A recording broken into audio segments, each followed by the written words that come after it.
The first black character in Rogue One, you probably did not know, but by the end of this video, you will be made fully aware of who it is and why it's important that this particular actor played them. Don't you go anywhere. We must discuss my man's the Revolutionary. Actually, previously introduced within the Clone Wars series, I believe. That's right. He was in the Clone Wars series, and I believe he was in Rebels too. Yep. Yeah, he was in Rebels as well. Pretty sure. Yeah, he was in Rebels as well. So even before he made his live action debut, this character was in this animated series. Dope individual, right? We saw a lot of character development from him in those series, and he's somewhat of a wild card, I feel like. Yeah. So I feel like the actor that ended up playing them did a really great job kind of portraying the the vibe and mood of this character. This character is also in another live action series, Andor. You know what I mean? That's right. So this actor is very prolific. So without further ado, if you guys do not know the character we are talking about, we are referencing the one, the only Saul Girl. Saul. You gotta kind of blend our girl. You know what I mean? Right. The man that plays this individual, Someone special. If y'all don't know, man, put him on, KJ. Somebody special, man. Somebody special, man. So we got Forrest Whitaker. So Forrest Whitaker, if you don't know him, American actor, recipient of various accolades. Golden Globe Award, British Academy Film Award. Come on, man. 2 Screen Actors Guild Awards. List goes on. And then, his body of work, of course, Andor, what we're going to get into next. So tap into that if you can. Jason's Laird. Some of you guys know Jason's Laird, The Great Debaters. Him and Denzel was in that one. Come on now. Hurricane Season. Of course, Rogue One. When it comes to Star Wars, Black Panther, The Butler, awesome film. Man, The Butler though? Come on, man. The Butler is, if you don't know, come on, man. Yeah, man. The Butler, Godfather of Harlem, and his most appraised one is probably The Last King of Scotland. I think that's the one he got the award for. But when we get into it, I have a article from People Magazine just detailing. Okay. Shout out to People Magazine. That's right. How Forrest Whitaker ditched his peaceful mentality to play the guerrilla role of Rogue One. So, Forrest Whitaker didn't draw from personal experience when playing rebel fighter Saw Gerrera. Actually, his character more closely resembles Cuban Revolution figure Che Guevara and the United Nations ambassador. He's outside of work.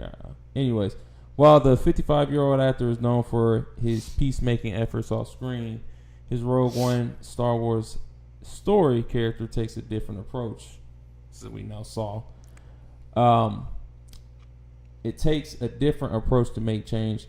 So after training with Jedis and fighting alongside Darth Vader back when the Sith Lord was known as Anakin Skywalker, he lost his family members and some of those ideals, says Whitaker and People. Saw Gerrera approach is simple. He's willing to find whatever means he can to win. Although the character's mindset is radically different from others, Whitaker found that his costume helped bring the rebel fighter to life.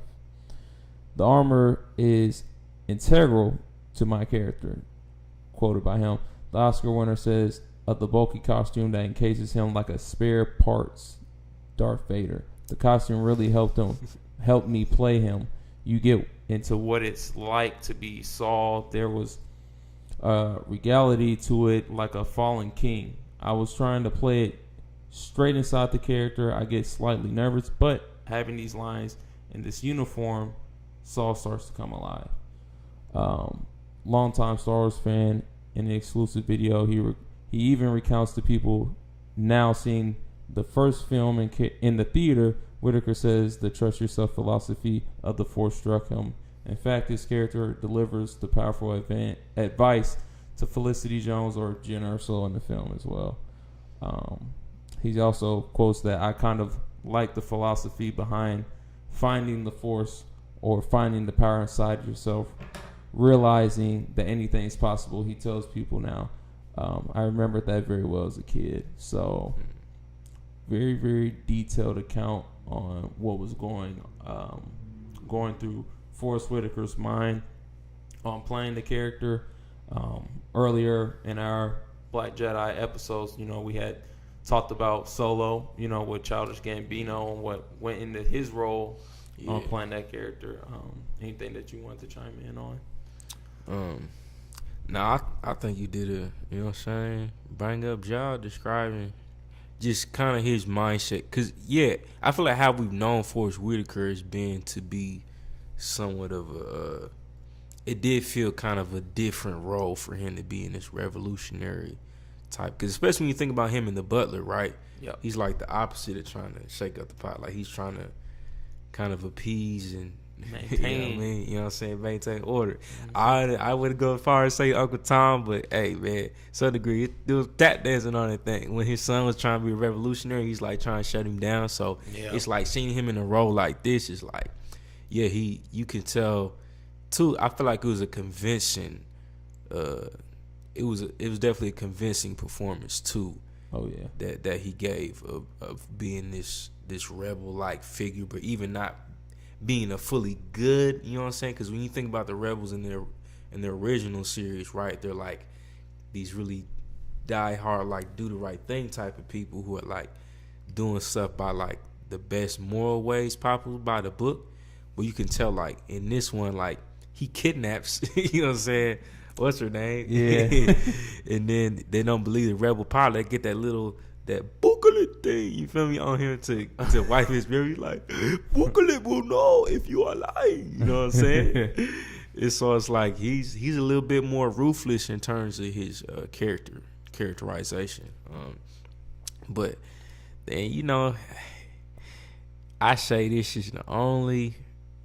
Right, because it's the Black Jedi. We ain't gonna hold back. It's the only beef, man. Once again, he as the first black character on screen that we're exposed to. We see Saw Gerrera, I think within the first 20, 30 minutes, meet his untimely demise. Yeah. So that boy gets burnt by a planet. You know what I mean? they destroy Man his walked whole outside. You saw that thing on there? He said, "Hey, there was that Ed and Eddie meme with Rolf." He looked out the outside. That's what he looked you like. Know what I mean? Hey, fast though. You know what I mean? Oh, wow, that was good. So it's like, bruh, it's. And this goes once again into what we've been discussing on this channel is that, like, man, the black characters, even though I feel like this was somewhat of a strong role, you know what I mean? And in a sense, right, he's not a complete antagonist to them, but he's definitely antagonizing their efforts during that first half. So it feels like to kind of somewhat place him as this anti-hero / antagonist and then kill him off is just like, man, I would love to have seen him develop a lot more as a character, as an individual, but he didn't. I don't think he made it halfway through the film, and y'all watch it again, but I don't even think he made it halfway through the film, you know what I mean? So I would hopefully during this Andor series, maybe we might see him revisited. Yeah. Because I love seeing his cameo in Andor. Even though it was very brief. And once again, he was the antagonist towards Luthen, the white man in the series. So it's kind of like, dang. Yeah. I loved his lines and I loved their whole little interaction. It was very tense the way they shot it. They had the close-ups and then they had the back and forth. Back and forth. I love that. You know, going against each other's ideologies. Yeah. And you know, political stance. I really enjoy seeing that. Those two had really awesome dialogue against each other. I love the tension of that. You know what I mean? So I would love to see him. I'd love to see his character revisited, if not even in a, most likely won't happen, but if not in a limited type of series, because I think when we saw him in the Clone Wars and sort of the origin story behind his involvement in rebelling against Separatist type of forces, I think we seen him in the Bad Batch as well. Yeah, he was there too. Yeah, he was in the Bad Batch starting off when stuff was really going down. So I hope we see that revisited in the Bad Batch. I hope we see that revisited in some type of live action adaptation would be dope. You know what I mean? But I don't know if they got the budget for Forrest Whitaker like that. Yeah. Most like that's probably why they killed him off in the first chapter. That's all right, we ran out of money. But I Star Wars, they got enough money for Forrest. Yeah. You could have kept him in during the whole film, man. Yeah, Disney's pockets is lying, man. So yeah, unfortunately, that's my only beef. I feel like, once again, with the treatment of black characters within the Star Wars universe. But, you know, it's the Black Jedi, man. Definitely like this video, subscribe to the channel, and let us know, were you familiar with Forrest Whitaker's work in the character of Saw Gerrera? Did you learn stuff about Saw Gerrera? You know what I mean? We love him. We hope to see his character again in the universe, and we'll highlight his black voice. And hopefully we'll have Forrest Whitaker on the fight. Hey, we would be honored if you would join us. That's right. We got a seat for you. We got a seat for you, man. But yeah, this is the Black Jedi, man. Even in the light, there's darkness. It's your man's Rome and KJ. See you in the next video.